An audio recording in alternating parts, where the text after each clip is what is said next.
തീ കോഴിക്കോട് നടുങ്ങി എന്ന തലക്കെട്ടിലാണ് ആ വാർത്ത കൊടുത്തിരിക്കുന്നത്. പുതിയ സ്റ്റാൻഡ് കെട്ടിടത്തിൽ മണിക്കൂറുകൾ നീണ്ട തീപിടുത്തം എന്നാണ് പത്രം ചിത്രസഹിതം റിപ്പോർട്ട് ചെയ്യുന്നത്. വസ്ത്ര ഗോഡൌൺ ഉൾപ്പെടെ 2 കടകൾ കത്തിയമർന്നു. ഏറെ ആശ്വാസകരമായത് ആളപായമില്ല.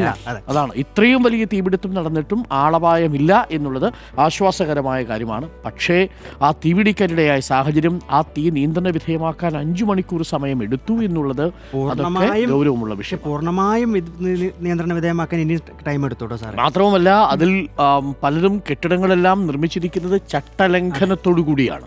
ഒരു ചട്ടങ്ങളും പാലിക്കാതെയാണ് കെട്ടിട നിർമ്മാണം പൂർത്തിയാക്കിയിരിക്കുന്നതെന്നാണ് മനസ്സിലാക്കുന്നത്. അതുകൊണ്ട് തന്നെ തീ അണയ്ക്കാൻ സമയമെടുത്തു എന്നുള്ളത് അതെ, അതാണ് ഏറ്റവും പ്രധാനപ്പെട്ട കാര്യം. അത്രയും സമയമെടുത്തു എന്നുള്ളതാണ്. ഇന്നലെ വൈകുന്നേരം 4:20 തീപിടുത്തം ഉണ്ടാവുന്നു.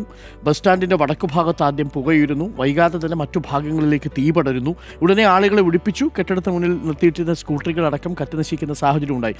അവിടേക്ക് ഫയർ ആൻഡ് സേഫ്റ്റി ഉദ്യോഗസ്ഥർക്ക്, ഫയർ ഫൈറ്റേഴ്സിന് ചെല്ലുന്നതിന് ചില തടസ്സമുണ്ടായിരുന്നു. കെട്ടിടത്തിന്റെ ഘടന അങ്ങനെയായിരുന്നു. പല കെട്ടിടങ്ങളുടെയും ഘടന സൂക്ഷ്മമായി നമ്മൾ പരിശോധിച്ചാൽ ഇതൊന്നും ആളുകൾ വലിയ ഗൗരവത്തിലെടുക്കില്ല. ഒരു തീ പിടിക്കുന്ന സമയത്തായിരിക്കും എമർജൻസി എക്സിറ്റ് തേടുന്നത്.